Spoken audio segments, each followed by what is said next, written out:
میرے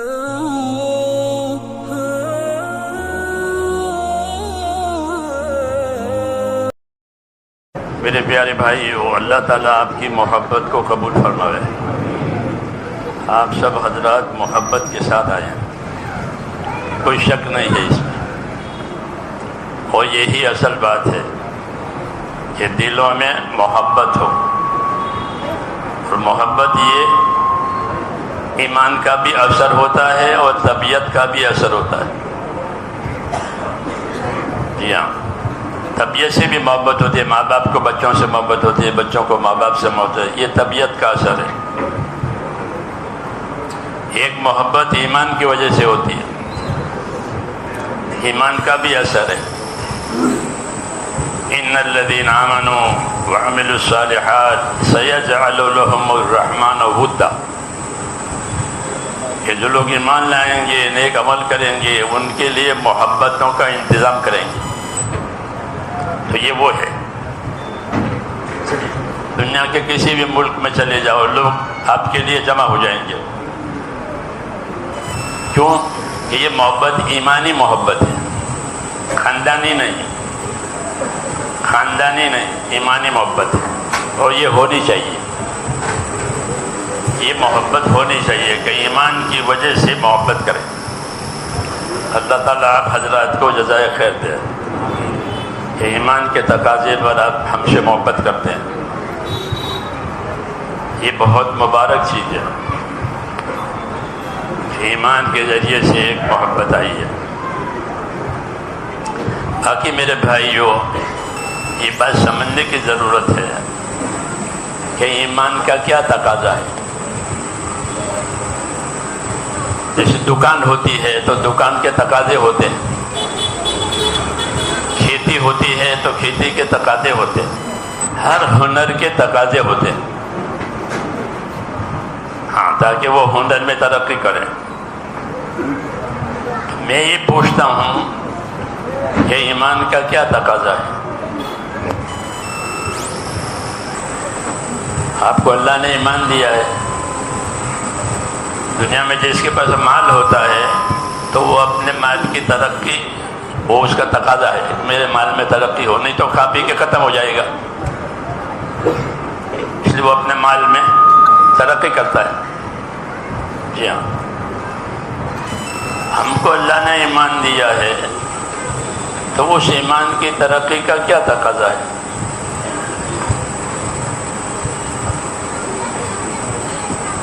ہماری باتیں جو ہوتی ہیں نا، وہ سمجھنے کے لیے ہوتی ہے، ہنگامہ نہیں، وہ کیا ہو، کون آنا، کون آیا، کون گیا۔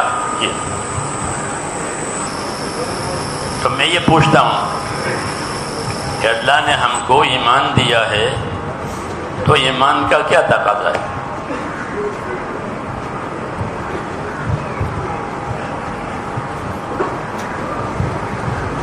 کہ مولوی عابد صاحب، ایمان کا کیا تقاضا ہے؟ میرے بھائیوں، ایمان کا تقاضا اطاعت ہے۔ ایمان کا کیا تقاضا ہے؟ اطاعت کی جائے اللہ کی، اس کے رسول کی، یہ ایمان کا تقاضا ہے۔ ہاں، اگر ایمان کا تقاضا پورا ہوا تو ایمان میں ترقی ہوگی۔ جی ہاں، ایمان کی طاقت ظاہر ہوگی، ایمان کی طاقت ظاہر، جیسے مال کے تقاضے پورے ہوتے ہیں، آدمی مالدار بنتا ہے تو مالداری کے اثرات ظاہر ہوتے ہیں اس کی زندگی میں۔ اس کا مکان دیکھو تو مالداری والا، اس کا کپڑا دیکھو تو مالداری والا، اس کا جوتا دیکھو تو مالداری والا، مالداری کا اثر، اس کے کار، اس کی ہر چیز۔ تو ایمان میں جب ترقی ہوگی میرے دوستو، تو پھر ایمان کے اثرات ہوں گے۔ ایمان میں بہت بڑی طاقت ہے، لیکن اس کے تقاضے پورے نہ ہونے کی وجہ سے وہ کمزور پڑا ہوا ہے۔ جیسے کسی جانور کو آپ چارہ نہ دو، گھوڑے کو، تو وہ اس کی زندگی کمزور ہو جائے گی، پھر وہ آپ کو لے کے نہیں چل سکتا، کمزور ہو گیا۔ ایسے ہی ہے، ایمان کے تقاضے ہوتے ہیں. اگر یہ بات ہو تو ایمان میں بڑی طاقت ہے. حدیث شریف میں ہے کہ ایک آدمی بھی اللہ اللہ کرنے والا رہے گا تو پوری دنیا باقی رہے گی، قیامت نہیں آئے گی. وہ صرف اللہ اللہ کرتا ہے اور کچھ نہیں کرتا، صرف اللہ اللہ کرتا. تو اس کی وجہ سے اللہ پوری دنیا کو باقی رکھیں گے. تو کتنی بڑی طاقت ہوئی ہے اللہ اللہ کرنے میں. اللہ اللہ کرنے میں کتنی بڑی طاقت ہوئی. تو اگر ایمان کے اور تقاضے پوری کیے جائیں تو کتنی بڑی طاقت ظاہر ہوگی. سوچو، یہی تبلیغ ہے. تبلیغ ایمان کے تقاضے پورے کرنا. اللہ نے ہم کو اپنا تعلق دیا ہے، اپنا ایمان دیا ہے، تو اس کے تقاضے پورے کرنے ہیں. جب اس کے تقاضے پورے ہو جائیں گے یا پورے کریں گے تو اللہ اپنا وعدہ پورا کرے گا. یہ ضروری ہے کہ ہم نے اپنے ایمان کے، اپنے دین کے تقاضے پورے کیے تو کیا ہوگا کہ اللہ اپنے وعدے پورے کرے گا. اور یہ بات یاد رکھو کہ ہماری ایمان والوں کی زندگیوں کا سارا کاروبار اللہ کی مدد پر ہے اور کسی کی مدد پر نہیں ہے. ہم کو اللہ کی مدد کی ضرورت ہے. جی ہاں، تو ہمارا کام اللہ کی مدد سے چلے گا. روزی بھی اللہ کی مدد سے آئے گی، تندرستی بھی اللہ کی مدد سے آئے گی. سب حالات اللہ کی مدد سے ہوں گے. یہ قاعدے کی بات ہے. ہاں، کہ جو کچھ ہوتا ہے دنیا میں وہ کہاں سے ہوتا ہے؟ کہ وہ اللہ سے ہوتا ہے. ہم کو یہ سکھایا ہے. کہاں سے ہوتا ہے؟ کہ اللہ سے ہوتا ہے. اللہ کے غیر سے نہیں ہوتا. اللہ کرتے ہیں. حیات اور موت یہ تو سب جانتے ہیں کہ اللہ کے ہاتھ میں ہے. اللہ زندہ رکھے تو زندہ رہے گا، نہیں موت آ جائے گی. تو جس طرح حیات اور موت اللہ کے ہاتھ میں ہے، بیچ کے مسائل بھی اللہ کے ہاتھ میں ہے. یہاں ہم مار کھاتے ہیں کہ بیچ کے مسائل کو دوسری طرف الٹ دے، اس لیے اللہ کی مدد نہیں آتی. کہ نہیں، ہر چیز وہ اللہ کے فیصلے سے ہوتی ہے. دو ہی چیزیں ہیں، الا لہ الخلق والامر. تیسری چیز نہیں ہے. اللہ یاد رکھو، یہ تنبیہ کے لیے عربی میں ہوتا ہے. یاد رکھو، الا لہ الخلق والامر. مخلوق بھی اللہ کی ہے اور فیصلہ بھی اللہ کا ہے. تیسری کوئی چیز نہیں ہے. مخلوق اللہ کی، چھوٹی مخلوق، بڑی مخلوق، سب اللہ کی. اور فیصلہ یہ وہ بھی اللہ کا. یہ باتیں ہم نے بھلائی ہیں. اللہ کے فیصلے میں کوئی شریک نہیں ہے. اللہ کے فیصلے میں کوئی شریک نہیں. جو فیصلہ اللہ کا ہوگا وہ ظاہر ہوگا. ہم اللہ کے شان سے جاہل ہیں. یہ ہمارا قصور ہے کہ ہم اپنے پروردگار کی شانوں سے جاہل ہیں. پہچانا ہی نہیں اللہ کو. مانا ہے، پہچانا نہیں. اس لیے ہمارا نقصان ہو رہا ہے. ورنہ قاعدے کی بات یہ ہے کہ جس نے سب کچھ پیدا کیا ہے اسی کا فیصلہ بھی ہے، دوسرے کا نہیں ہے۔ دوسری جتنی طاقتیں ہیں وہ صرف ظاہر ہوتی ہے، اصل طاقت اللہ کی ہے۔ اس لیے ہم کو حکم ہے کہ تم ہر مرحلے میں اللہ کی طرف رجوع کرو، وہاں سے آتا ہے، وہاں سے آتا ہے۔ جیسے بارش بادلوں سے ظاہر ہوتی ہے لیکن اصل تو اوپر سے آتی ہے۔ بارش کون برساتا ہے؟ کیا اللہ برساتا ہے؟ پانی کون پیدا کرتا ہے؟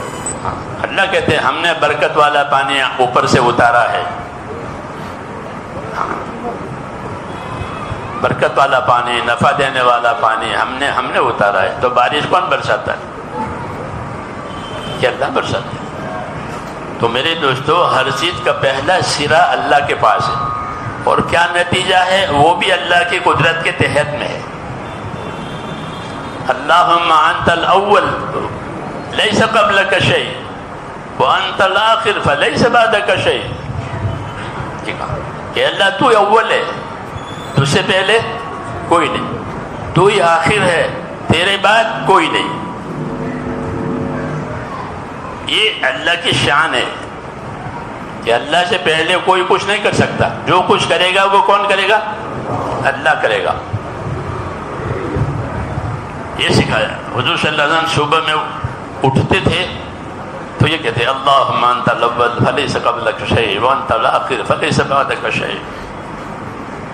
اے اللہ تو اول ہے، تو پہلا ہے، تجھ سے پہلا کوئی نہیں، ہاں، اور تو آخر ہے، تجھ سے بعد کوئی نہیں۔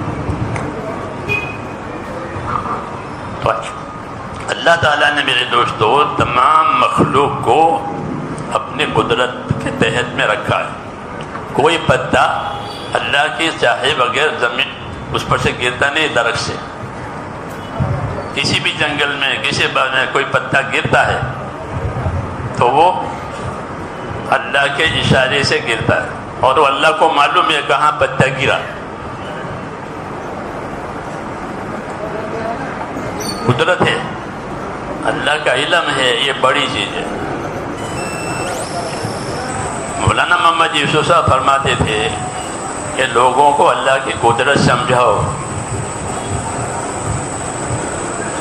اب ہم قدرت کو بھول گئے ہیں، یہاں جو ہوتا ہے اس سے متاثر ہوتے ہیں، حالانکہ جو ہوا تو قدرت سے ہوا ہے۔ کس سے ہوا ہے؟ قدرت سے ہوا ہے۔ اللہ اول ہے، تو اصل جو ہوگا وہ میرے دوستو اللہ کے چاہنے سے ہوگا، اللہ کی قدرت سے ہوگا، جو اللہ چاہے گا وہ ہوگا۔ اس لیے اپنا رخ اللہ کی طرف کرو، یہ دعوت ہے۔ اپنا رخ، ہم تو اللہ کو بھول جاتے ہیں، اچھے حالات میں بھی بھول جاتے ہیں اور ناگوار حالات میں بھی بھول جاتے ہیں، دونوں حالاتوں میں۔ کہ حالات اچھے ہو گئے، اللہ کی کیا ضرورت ہے، کھاتے ہیں پیتے ہیں کماتے ہیں، اب اللہ کی کیا ضرورت ہے۔ پھر دوسرے حالات آ گئے کہ کھانا مشکل، کمانا مشکل، بہت سارے مشکل رکاوٹ ہے، تو ان حالات کی دہشت سے پھر اللہ کو بھول جاتا۔ تو ہم لوگوں کو کوئی حالت راش نہیں آتی، یہ حالت ہو گئی ہے۔ حالانکہ ہمارا عقیدہ ہے کہ کرنے والی ذات صرف اللہ کی ہے اور کسی کے نہیں۔ کرنے والی ذات اللہ کی، جو کچھ ہوگا وہ اللہ کے اشارے اور چاہنے سے ہوگا۔ اس لیے ہم کو کہا کہ سیدھا اللہ سے اپنا رابطہ کرو۔ حضور صلی اللہ علیہ وسلم فرماتے ہیں کہ من اصلح ما بینہ و بین اللہ اصلح اللہ ما بینہ و بین خلقہ، کہ جو لوگ اپنا اور خدا کا معاملہ ٹھیک کر لیں گے تو اللہ ان کا اور مخلوق والا معاملہ ٹھیک کر دیں گے۔ کتنے آسان اور مختصر بات ہے اور پکی بات ہے۔ کیا ہے؟ یہ پکی بات ہے کہ کرنے والی ذات اللہ کی ہے۔ اللہ سے کراؤ، اللہ سے کراؤ۔ کرانے کے دو طریقے ہوتے ہیں۔ ایک تو لوگ اپنے نوکروں سے شیٹھ بن کر کراتے ہیں، اس کا رواج ہے، شیٹھ بن کر نوکروں سے کرانا، یہ رواجی بات ہے اور ضرورت کی باتیں ہیں۔ ایک بندہ بن کے اللہ سے کرانا، کیا کر کے؟ بندہ بنو اللہ سے کراؤ، بندہ بنو اللہ سے کراؤ۔ پھر دیکھو اللہ کیا کرتے ہیں۔ تو ہم اپنی زندگیوں کی ذمہ داریوں سے بے خبر ہیں یا غافل ہیں کہ اللہ سے کرانے کا کیا طریقہ ہے۔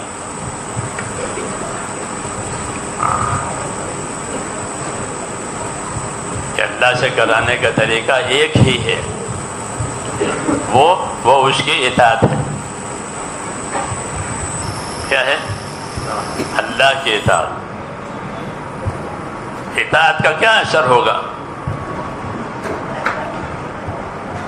اطاعت کا کیا اثر ہوگا؟ کہ اللہ کی اطاعت کریں گے تو کیا اثرات پڑیں گے؟ کہ اللہ کی اطاعت کریں گے تو اثرات رحمت کے پڑیں گے، اور کسی چیز سے رحمت کے اثرات نہیں پڑیں گے۔ مالدار بننے سے رحمت کے اثرات نہیں پڑیں گے، عہدیدار بننے سے رحمت کے اثرات نہیں پڑیں گے۔ اطاعت شعار بنا، اطاعت کیا کہ رحمت کے اثرات پڑیں گے۔ یہ پکی پکی باتیں ہیں، رواجی باتیں نہیں ہیں۔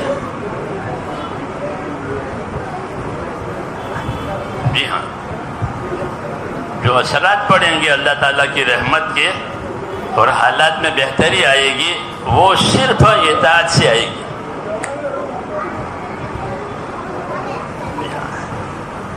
اور دوسرا کوئی راستہ نہیں ہے، سب راستے باطل ہیں۔ مالدار بننا، عہدیدار بننا، زمیندار بننا، اکثریت والی یہ سب باطل ہے۔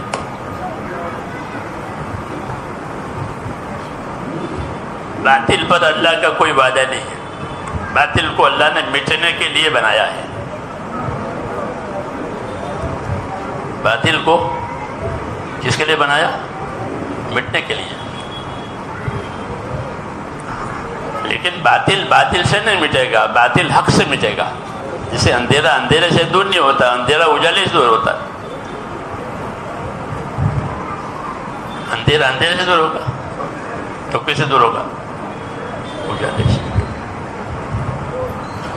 تو باطل باطل سے نہیں مٹے گا۔ اگر ہماری زندگی میں میرے دوستو اطاعت نہیں آئی تو ہم باطل پر ہیں۔ ہاں، پکی بات ہے۔ ہمارے کھانے میں باطل ہے، ہمارے کمانے میں باطل ہے، ہماری شادیوں میں، سب چیزوں میں باطل ہے۔ تو باطل باطل سے نہیں مٹ سکتا، جسے اندھیرا اندھیرے سے دور نہیں ہو سکتا، بلکہ اندھیرا کس سے دور ہوگا؟ اجالے سے۔ وَمِن كُلِّ شَيْءٍ خَلَقْنَا زَوْجَيْنِ لَعَلَّكُمْ تَذَكَّرُونَ، یہ فرمایا وَمِن كُلِّ شَيْءٍ خَلَقْنَا زَوْجَيْنِ لَعَلَّكُمْ تَذَكَّرُونَ، کہ ہم نے ہر چیز کے جوڑے بنائے ہیں، تم دھیان کرو۔ جیسے اندھیرا ہو گیا تو اندھیرا کے مقابل کا جوڑ اجالا ہے، تو اجالے کا انتظام کیا جاتا ہے۔ جی ہاں، خوف آ گیا تو خوف کے مقابل کا انتظام کیا کہ امن کے اسباب پیدا کرو۔ حفاظت کے اسباب پیدا کرو. بے چینی آ گئی، چین کے اسباب لاؤ. فرمایا ہم نے ہر چیز کے جوڑ بنائے، مقابل بنائے ہیں، دھیان کرنا. تو میں نے کہا میرے دوستو، جب زندگی ہماری باطل پر ہوگی تو باطل سے باطل نہیں مٹتا. باطل کس سے مٹے گا؟ حق سے مٹے گا. جھوٹ جھوٹ سے نابود نہیں ہوتا، ظلم ظلم سے نابود نہیں ہوتا. جھوٹ سچ سے اور ظلم انصاف سے. جی ہاں، اس لیے اللہ تعالیٰ نے دنیا میں رسولوں کو بھیجا، کیونکہ رسولوں کے آنے سے پہلے لوگ اپنی زندگی باطل پر گزارتے تھے، من چاہی پر گزارتے تھے. من چاہی باطل ہے، چاہے جس لائن میں ہو، حکومت کے لائن میں ہو، تجارت کے لائن میں ہو، زمینداری کے ہو، مالداری میں. یہ باطل ہے، من چاہی. تو جب تک زندگی ہم دوستو منچاہیوں پر رہے گی، یہ باطل ہے، تو باطل باطل سے ختم نہیں ہوتا. اس لیے منچاہیوں میں سے نکلنا ہے اور اللہ کی اطاعت پر اپنے آپ کو لانا ہے. اس کو رواجی بات نہ سمجھے. یہ بھی تبلیغی جماعت آئی تھی، بیان کیا تھا مسجد میں. یہ آج کل تو یہ بھی تبلیغ بھی رواجی بننے جا رہی ہے.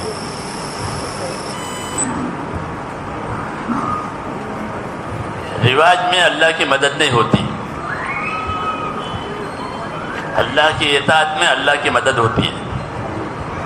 اور اطاعت اس کو کہتے ہیں کہ نیت میں اخلاص ہو، عمل خدا کے حکم کے مطابق ہو اور اسے حضور صلی اللہ علیہ وسلم کے تابع ہو کر کرے.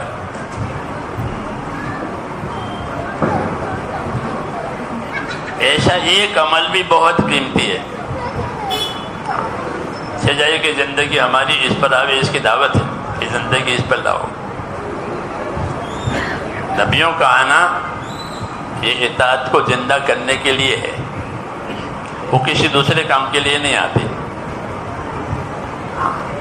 کسی دوسرے کام کے لیے وہ نہیں آتے، اسی لیے آتے. وما ارسلنا من رسول الا لیطاع باذن اللہ.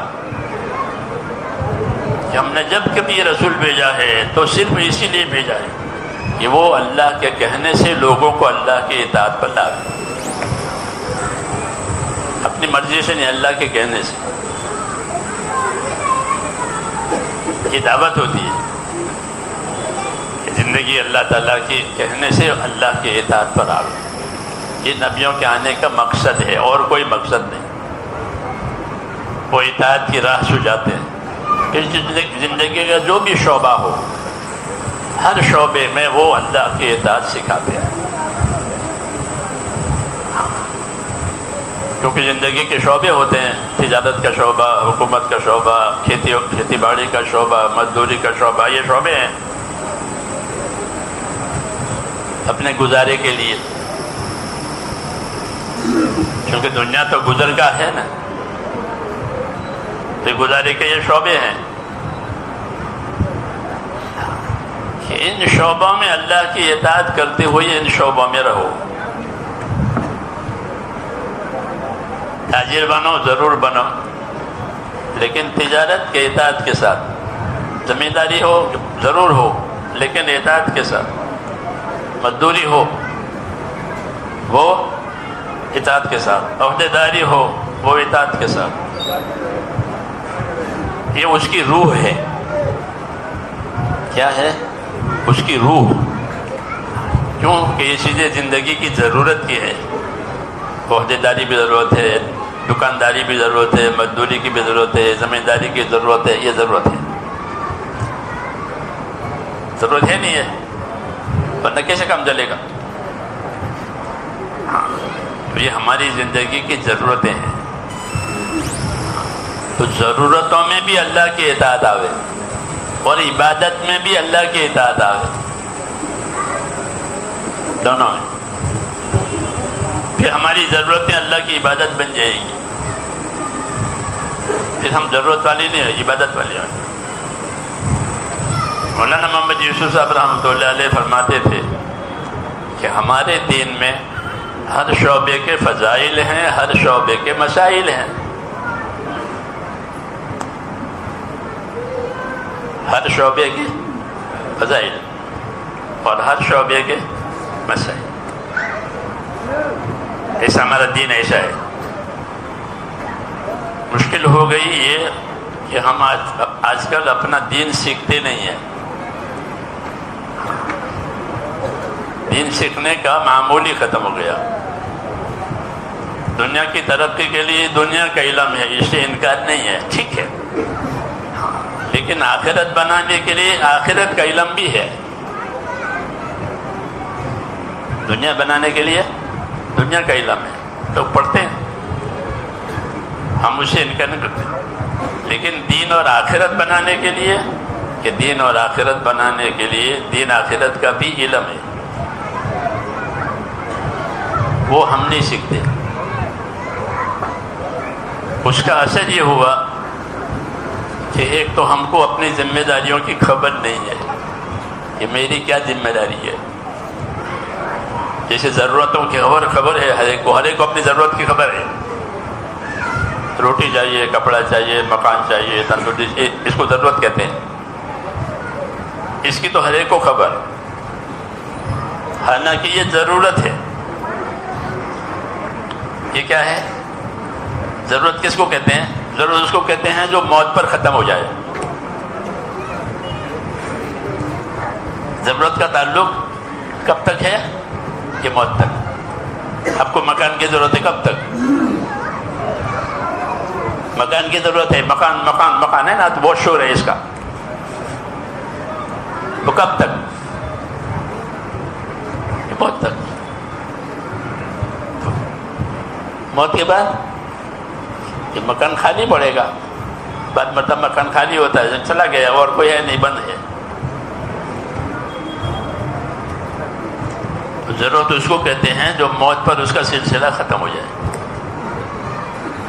یہ ضرورت کا تعلق جانور کے ساتھ بھی ہے، انسان کے ساتھ بھی ہے. ہر جانور کی ضرورت ہوتی ہے. چڑیا گھونسلہ بناتی نہیں. چڑیا ان کا جب موسم آتا ہے، مارچ کا مہینہ تو وہ اپنا گھونسلہ بناتی ہے، اور یہ ان کے انڈے بچوں کا زمانہ ہوتا ہے. وہ اپنے انڈے بچے تیار کرتے ہیں. مکان بنانا ضرورت ہے، تو وہ تنکے لائے کر کے بناتے ہیں، اور خاص قسم کے تنکے ہوتے ہیں، ہر تنکا نہیں، وہ چھانٹ کر. جیسے آپ مکانوں کے لیے سارے چیزیں چھانٹ کر لاتے ہیں، ایسے ہی لاتے ہیں. ضرورت ہے، ضرورت ہے. تو ضرورت کا پورا ہو جانا، اس کا تعلق موت تک ہے. وہ انسانوں کے ساتھ بھی ہے، جانوروں کے ساتھ بھی ہے. اور وہ ٹھیک ہے، ضرورت سے انکار نہیں ہو سکتا، ضرورت ہے. لیکن ضرورت سے آگے بھی ہے. نبیوں نے ضرورت سے آگے کا بتایا. نبیوں نے ضرورت سے آگے کا بتایا. وہی اصل دعوت ہے، وہی اصل دعوت ہے کہ ضرورت سے آگے، کہ ضرورت کا تعلق موت تک. پھر موت کے بعد تو حضور صلی اللہ علیہ وسلم نے فرمایا کہ ان الدنیا خلقت لکم وانکم خلقتم للآخرہ. فرمایا یہ دو باتیں کہی ہے، ان الدنیا خلقت لکم وانکم خلقتم للآخرہ. یہ دو باتیں ہیں، ایک بات انعام کی ہے، ایک بات ذمہ داری کی ہے. پیغمبر ہے، اللہ کا پیغام پہنچاتے ہیں. اسلام پیغام ہے، پروگرام نہیں. فقط پروگرام بھی ہے، اصل پیغام ہے کہ تمہارے پروردگار کا یہ پیغام ہے. آج کل میسیج کا زمانہ ہے، میسیج آیا. ہاں، میسیج حرکت ہوتی ہے، میسیج آیا. جی ہاں. تو اسلام اللہ کا میسج ہے، اس کو ہم بھول گئے ہیں۔ کسی کا پیغام آوے تو وہ خبر دے بھائی میرے فون پر تمہارا پیغام ہے، اہمیت ہو گئی۔ تو دین یہ اللہ کا پیغام ہے، اس پیغام میں یہ بات کہی ہے جو میں ابھی کہہ رہا ہوں۔ اس لیے بات ہمیشہ دین کی بات کو سمجھنے کے لیے سننا چاہیے اور پھر سمجھ کر عمل کرنا چاہیے، ورنہ رواج ہے۔ تو حضور صلی اللہ علیہ وسلم نے دو باتیں فرمائی، ان الدنیا خلقت لکم، یہ دنیا ساری تمہارے لیے پیدا کی ہے اللہ نے، اور کسی کے لیے نہیں۔ سونا، چاندی، جواہر، موتی، کھانا، یہ سب یہ کس کے لیے پیدا کیا؟ یہ تمہارے لیے، انسانوں کے لیے، اور کسی کے لیے نہیں پیدا کیا، اور کسی کے لیے نہیں پیدا کیا، تمہارے لیے پیدا کیا۔ ہاں، یہ دنیا تمہارے لیے پیدا کرتی ہے، اس لیے لوگ دنیا کو استعمال کرتے ہیں، حکومتیں کرتے ہیں، تجارتیں کرتے ہیں، ذمہ داریاں کرتے ہیں، محنتیں کرتے ہیں، اپنی دنیا کو اپنے قبضے میں لاتے ہیں، کیونکہ ان کے لیے پیدا ہوئی ہے، ان کے لیے پیدا ہوئی ہے تو اسے فائدہ اٹھاتے ہیں۔ تو یہ انعام ہے کہ اللہ نے دنیا کو تمہارے لیے پیدا کر دیا ہے، یہ انعام ہوا۔ اس انعام کی ایک دوسری حالت بھی ہے کہ پیدا بھی کیا اور پھر تمہارے کام میں لگایا ہے، اس کو تسخیر کہتے ہیں۔ کیا کہتے ہیں؟ تسخیر، کہ دنیا کو پیدا کیا اور تمہارے کام میں لگایا۔ چنانچہ دنیا کے انسان اللہ کی بنی ہوئی چیزوں سے اپنے کام نکالتے ہیں، اپنا فائدہ اٹھاتے ہیں، اپنی ترقی کرتے ہیں، اور کوئی چیز انکار نہیں کرے گی، کوئی چیز انکار نہیں کرے گی، بلکہ نئی نئی چیزیں سوجے گی، اسے فائدہ اٹھائیں گے، کیونکہ ان کے لیے پیدا کی ہے، کہ دنیا کو تمہارے لیے پیدا کیا ہے۔ تو مچھلی والے سمندر میں سے مچھلی نکالتے ہیں، ان کے اندر مچھلی کی طاقت ہے۔ جو موتی والے ہوتے ہیں وہ موتی بھی نکالتے ہیں اسی سمندر میں سے، کیوں؟ ان کو موتی نکالنے کی طاقت ہے۔ تو سمندر انکار نہیں کرے گا، سمندر انکار نہیں کرے گا، یہاں سے موتی مت لے جاؤ، یہاں سے مچھلی مت لے جاؤ، حالانکہ سمندر کتنی بڑی طاقت ہے۔ سمندر دیکھا، سمندر سمندر سب اندر،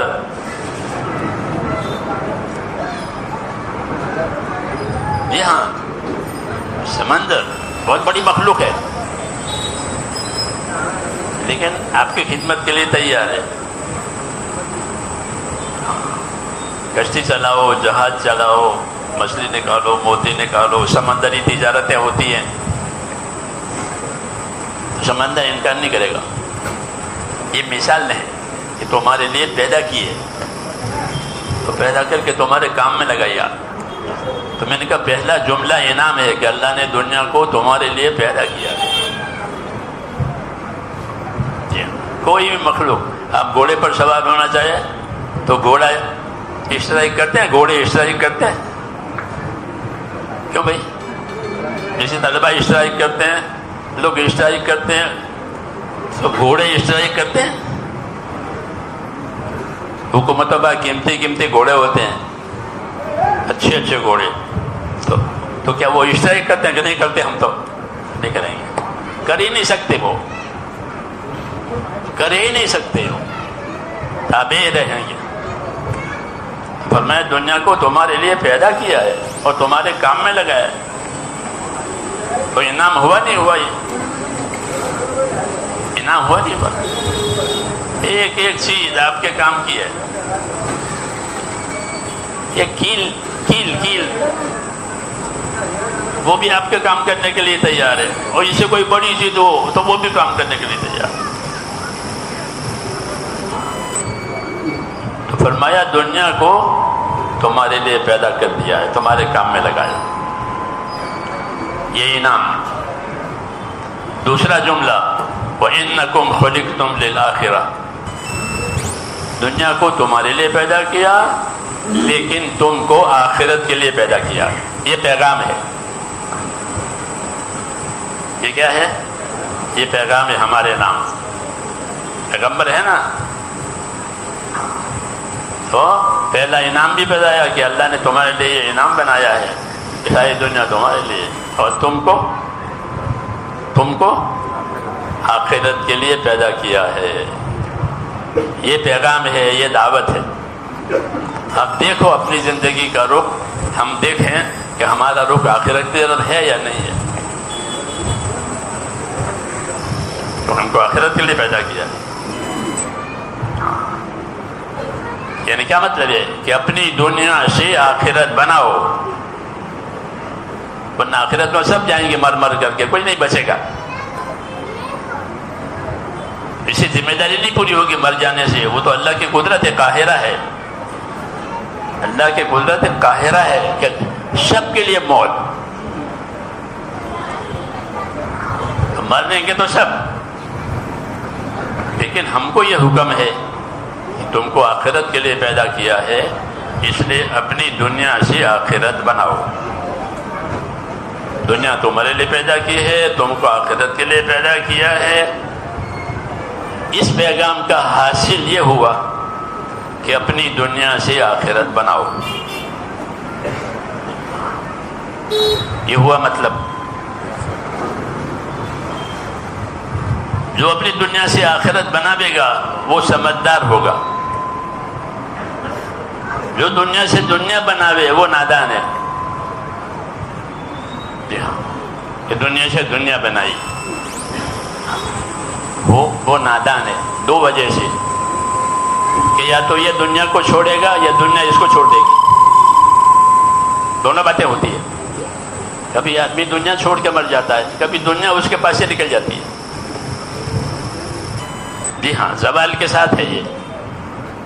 کس کے ساتھ؟ زوال کے ساتھ، کہ دنیا کو اللہ نے زوال کے ساتھ پیدا کیا ہے، کہ وہ کسی کے ساتھ رہتی نہیں ہے، کسی کے ساتھ نہیں رہتی، وہ زوال کے ساتھ رہتی ہے۔ جو دنیا کو دنیا کے لیے بنائے تو وہ زوال کے لیے بنا رہا ہے، تو یہ سمجھدار نہیں ہے۔ ہاں، سمجھ میں آئی نا بات؟ تو سمجھدار کون ہے؟ کہ جو دنیا سے آخرت بناوے۔ ایک فانی چیز تھی، اسے ایک باقی چیز ہو گئی۔ آخرت کس کو کہتے ہیں؟ آخرت کی کیا صفت ہے؟ آخرت کی کیا صفت ہے؟ تو آخرت کی دو صفتیں ہیں۔ آخرت ہر آدمی کو بطور بدلہ کے ملے گی اور بطور بقا کے ملے گی۔ جو بدلہ اس کو آخرت میں ملے گا وہ باقی رہے گا۔ اگر برا بدلہ ملا ہے تو وہ برا بدلہ باقی رہے گا، اچھا بدلہ ملا ہے تو اچھا بدلہ باقی رہے گا۔ یہ آخرت کی صفت ہے۔ ہم آخرت کو نہیں پہچانتے ہیں، نبیوں نے آخرت سمجھائی ہے، ہم آخرت سے جاہل ہیں، یہ ہمارا قصور ہے۔ تو میں نے کہا آخرت کی دو صفتیں ہیں کہ جس کی آخرت ہوگی وہ بطور بدلہ کی ہوگی، اور وہ بدلہ باقی رہے گا، ختم نہیں ہوگا۔ اس نے کہا کہ تم آخرت کے لیے پیدا ہوئے ہو، اپنی آخرت بناؤ، کیونکہ جس کی بگڑے گی وہ بگڑی رہے گی، جس کی آخرت بگڑے گی وہ بگڑی رہے گی، بنے گی نہیں، وہاں کوئی اپیل نہیں ہے۔ وہاں جیسے دنیا میں اپیل کرتے بھائی اس حکومت میں نہیں تو اگلی عدالت میں لے جاؤ. جی ہاں، یہ نہیں ہوگا، یہ نہیں ہوگا، کوئی اپیل نہیں. حضور صلی اللہ علیہ وسلم نے قسم کھا کے ایک بات فرمائی کہ والذی نفس محمد بیدہ ما بعد الموت دار الا الجنۃ او النار. میں خدا کی قسم کھا کے کہتا ہوں جس کے قبضے میں میری زندگی ہے، فرمایا کہ آدمی کے مرنے کے بعد اس کے لیے یا جنت ہوگی یا دوزخ ہوگی، تیسری کوئی جگہ نہیں ہے، تیسری کوئی جگہ نہیں ہے کہ نہ جنت ہے نہ دوزخ ہے. وہ یہ تھی، یہ ختم ہو گئی، یہ موت پر ختم ہو گئی. دارالعمل. اسے میرے دوستو حضور نے فرمایا کہ دنیا تمہارے لیے پیدا کی ہے، تم آخرت کے لیے پیدا ہوئے، کہ اپنی دنیا سے آخرت بناؤ. اس لیے ہم کو ایمان دیا نبی نے اور ہم کو علم دیا.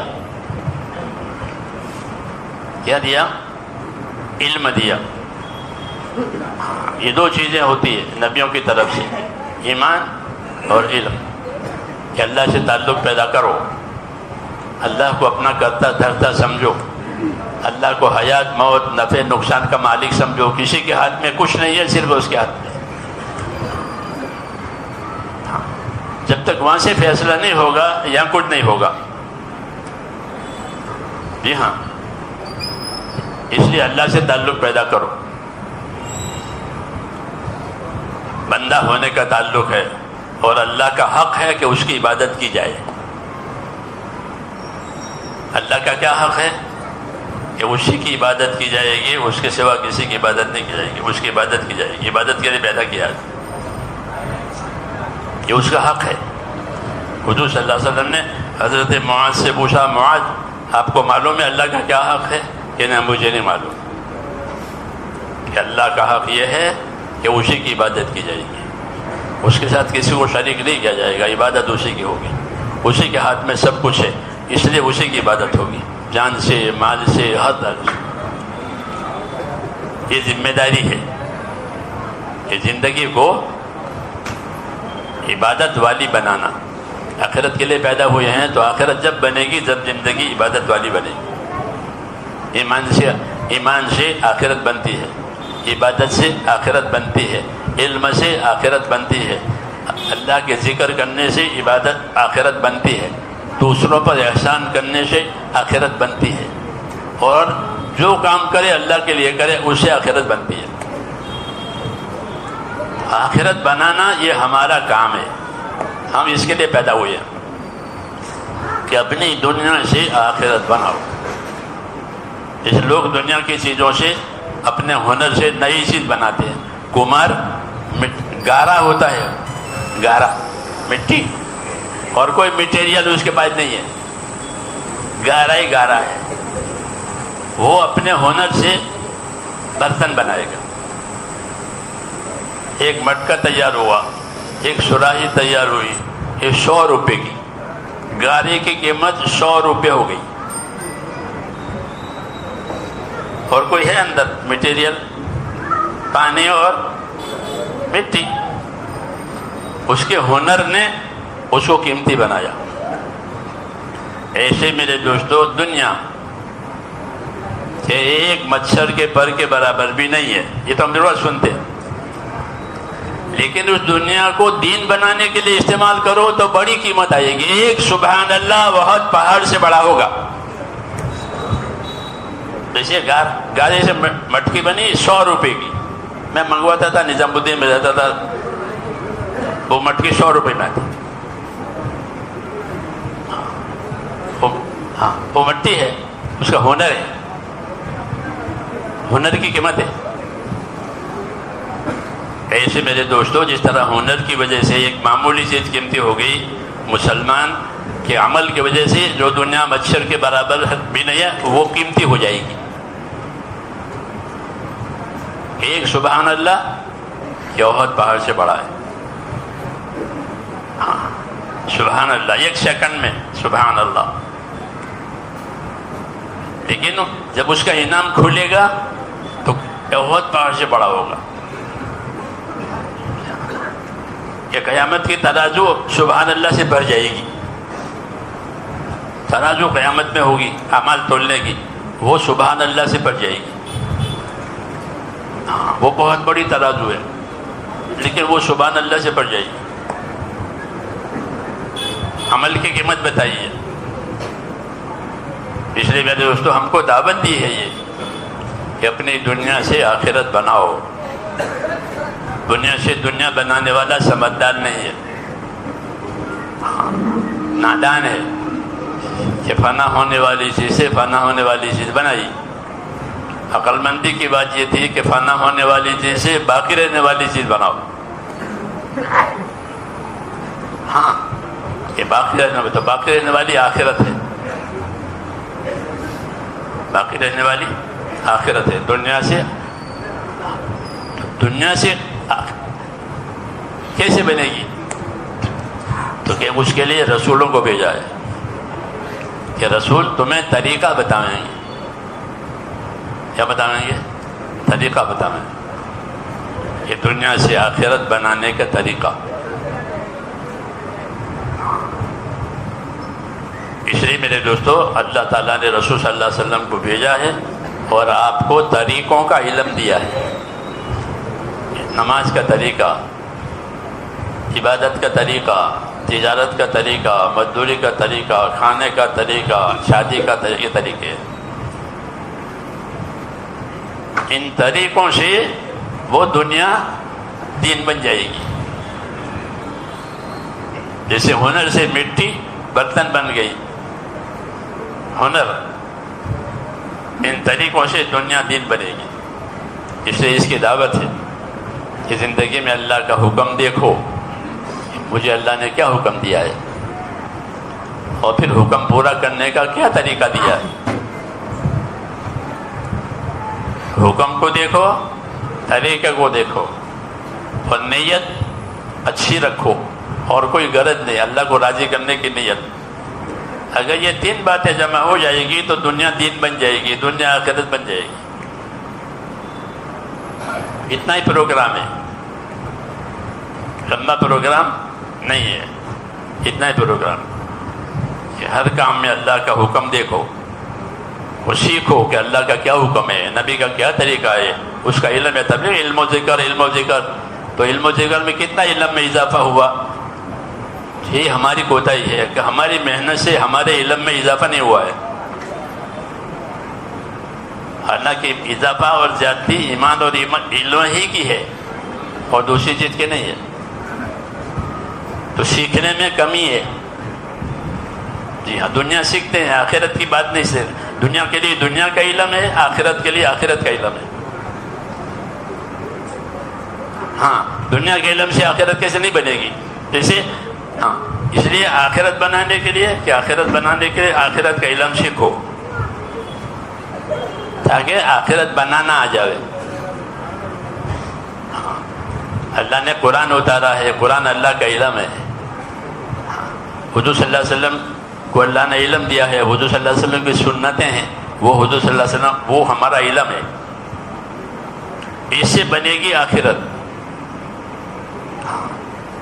اگر یہ نہیں ہے تو پھر ہمارا بنانے کا سامان ہی نہیں ہے، تو پھر فقیر ہے. یہ جس کے پاس سامان نہ ہو وہ فقیر کہلاتا ہے، محتاج کہلاتا ہے. اس لیے میرے دوستو ہم کو اپنا دین سیکھنے کی ضرورت ہے، تو زندگی کی ذمہ داریاں پوری ہوگی. اور یہ بات یاد رکھنے کی ہے کہ اللہ کی مدد اتنی ملے گی جتنی ذمہ داری پوری کی جائے گی. حدیث میں ہے کہ اللہ کی مدد کتنی آئے گی کہ جتنی ذمہ داری پوری کی جائے گی. المعونۃ علی قدر المعونہ، کہ اللہ کی مدد اتنی ملے گی جتنی ذمہ داری پوری کی جائے گی. اگر ذمہ داری سے جاہل ہے تو مدد کا سوال ہی نہیں پیدا ہوتا. ہاں، اور جب اللہ ہی کی مدد نہیں ہے تو پھر سوائے پریشانیوں کے دوسرا کوئی راستہ نہیں ہے. مدد اٹھ گئی، برکت اٹھ گئی، تو اب پریشانی رہ گئی ہے، الجھنیں رہ گئی ہیں۔ اس لیے ہم کو ایک راستہ دیا ہے، ایک راستہ دیا، دوسرے راستے ایک ہی راستہ ہے، اس راستے پر اپنی زندگیوں کو لانی ہے تاکہ ایمان بنے اور دین سیکھیں۔ دین کے سیکھنے کا پوچھنے کا رواج ہی ختم ہو گیا ہے۔ دیکھا دیکھی کرتے ہیں، دیکھا دیکھی نماز پڑھ لیں، دیکھا دیکھی وضو کر لے، دیکھا دیکھی حج بھی کر لے، پیسے ہوئے تو چلو حج کو، پیسوں سے تھوڑا حج ہوتا ہے، حج تو حج کے علم سے ہوتا ہے، حج کے علم سے، ہر کام اس کے علم سے ہوتا ہے۔ گاڑی چلانے کا علم ہوگا تو گاڑی چلائے گا، وہ علم نہیں ہے تو یہ گاڑی نہیں چلا سکتا۔ جس طرح اسباب کے لیے علم ضروری ہے، اعمال کے لیے بھی علم ضروری ہے۔ وہ نہیں سیکھتے کہ میرا حج کا عمل صحیح ہو جائے، میرا نماز کا عمل صحیح ہو جائے۔ اعمال کے لیے علم چاہیے۔ یہ دعوت ان چیزوں کی ہے کہ ایمان کے تقاضوں میں یہ شامل ہے کہ دین کو سیکھو تاکہ اللہ کو پہچانو۔ جب اللہ کو پہچانو گے، جب ہم اللہ کو پہچانیں گے تو اللہ سے فائدہ اٹھائیں گے۔ اللہ کو نہیں پہچانا ہے تو اللہ سے کیسے فائدہ اٹھائیں؟ پہچانا ہی نہیں ہے، پہچانا ہی نہیں ہے تو اب اللہ سے کیسے فائدہ اٹھائیں گے؟ تو نبی اس لیے آتا ہے کہ وہ اللہ کی شان، صفات، اللہ کی قدرت، اس کی سنت یہ سمجھاتا ہے کہ یہ اللہ کی شان ہے، یہ اللہ کی سنت ہے، یہ اللہ کی قدرتیں ہیں، اور اسے فائدہ اٹھانے کا یہ راستہ ہے۔ پھر جب اللہ ساتھ ہو گیا تو پھر کسی کی ضرورت نہیں ہے، پھر کسی کی ضرورت نہیں۔ ہاں کہ میں تمہارے ساتھ ہوں۔ موسیٰ علیہ السلام کو دعوت کے لیے بھیجا فرعون کی حکومت میں، ظالم کی حکومت، تو وہ ڈر رہے موسیٰ علیہ السلام کہ ہم کو تو ڈر لگتا ہے مار ڈالے گا، تو فرمایا میں تمہارے ساتھ ہوں، اور کیا چاہیے کہ میں تمہارے ساتھ ہوں، جاؤ، تمہیں کوئی نہیں مار سکتا، میں ساتھ ہوں۔ یہ آخری قوت ہے اللہ کی کہ اللہ ساتھ ہو گیا۔ تو جس طرح اللہ موسیٰ علیہ السلام کے ساتھ تھے، ہمارے ساتھ بھی ہے کہ جب نبیوں والی لائن ہوگی تو اللہ ساتھ ہو جائے گا۔ ہم سے کہا انی معکم لئن اقمتم الصلاۃ وآتیتم الزکاۃ وآمنتم برسلی، میں تمہارے ساتھ ہوں، اگر تم نمازیں قائم کرو، زکوٰۃ ادا کرو، رسول کے اطاعت کرو تو میں تمہارے ساتھ ہوں۔ جیسے موسیٰ علیہ السلام نے کہا کہ میں تمہارے ساتھ ہوں، ہم سے کہا۔ ہاں تو اللہ تو اپنا کام کر چکا، ہم نے اپنا کام نہیں کیا، کہ نمازیں قائم نہیں ہوئی، زکوٰۃ پوری ادا نہیں ہوئی، مالدار پوری زکوٰۃ نہیں دیتے آج۔ ہاں جس طرح ایک ایک رکعت پڑھنا ضروری ہے، ظہر کی 4 رکعت ہے نا فرض، تو 4 پڑھنی پڑے گی۔ اس طرح زکوٰۃ پیسے کی نکالنی پڑے گی، غلط ہے، وہ نہیں ہو رہا۔ مال جمع کرنا ہے وہ سیکھتے ہیں، مال لگانا ہے وہ نہیں سیکھتے، اس لیے مالداری میں قصوروار ہیں۔ تو مدد کیسے آئے گی؟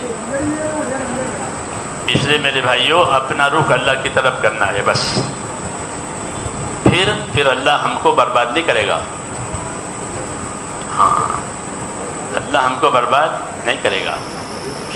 جس نے بھی اللہ کی طرف رخ کیا وہ برباد نہیں ہوا، اور جو اللہ سے کٹا یا بھٹکا، کٹا نہیں بھٹک گیا، کہ وہ بھی گیا، کٹ گیا وہ بھی گیا، بھٹک گیا وہ بھی گیا۔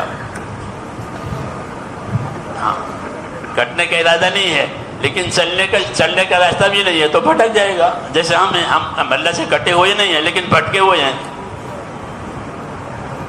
راستے سے دوسرے راستے پر ہیں، تو ان کی بھی مدد نہیں ہوگی۔ اسے کہتے ہیں اپنا راستہ بدلو. کیا کرو؟ اپنے راستے پر آؤ. اس لیے ہم کو دین ملا ہے اور دین کی محنت ملی ہے. جب صحیح محنت ہوگی تو پھر ہم صحیح راستے پر آ جائیں گے. سمجھ میں آئی نا بات؟ اس لیے میرے دوستو اپنی زندگی کی لائن بدلنی ہے اور کچھ نہیں کرنا ہے. لائن بدل گئی، کام ہو گیا، راستے پر آ گئے. جیسے آپ ریل میں بیٹھ گئے، بمبئی جانا تھا، بمبئی جانے والی ریل میں بیٹھ گئے ٹکٹ لے کر کے. اب آپ کو کچھ نہیں کرنا، وہ ریل پہنچا دے گی. پہنچائیں گے نہیں پہنچائے گی؟ غلط بیٹھے ہیں تو نہیں پہنچائے گی، صحیح بیٹھے ہیں تو وہ پہنچانے کی ذمہ دار ہے. ایسے ہم جب صحیح راستے پر آئے کہ پھر اللہ کامیاب کرنے کا ذمہ دار ہے. یہ قاعدہ ہے. اس لیے میرے بھائیوں اپنی زندگی کے گھروں کو اللہ کی طرف کرنا ہے. سمجھ میں آئی نا بات؟ یہی ہماری تبلیغ ہے. نیت کرو اور رخ اللہ کی طرف کرو. اس کے لیے محنت ضرور. محنت ہوگی تو رخ ہوگا، محنت نہیں ہوگی تو نہیں ہوگا. تو تیار ہے اس کے لیے؟ ہاں. اپنی زندگی کی ترتیب بناؤ، اپنی زندگی کی ترتیب بناؤ، ورنہ زندگی بہہ جائے گی پانی کی طرح سے.